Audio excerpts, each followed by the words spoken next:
Changing your home's air filter regularly is an important part of keeping your HVAC system functioning correctly. Begin by turning the thermostat to off so the equipment is not running while you work. Next, find where the filter is installed. For many homes, it sits behind a return air grill mounted on a hallway or living area ceiling. Open the grill or access panel and carefully remove the old filter. If it looks dusty or dark, it definitely needs replacing.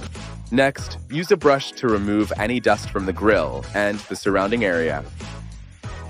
Now, slide the new filter into the slot, making sure the type and airflow directions are correct. Once the new filter is secure, close the grill or access door. Finally, switch the thermostat back on to allow the system to operate with clean airflow again.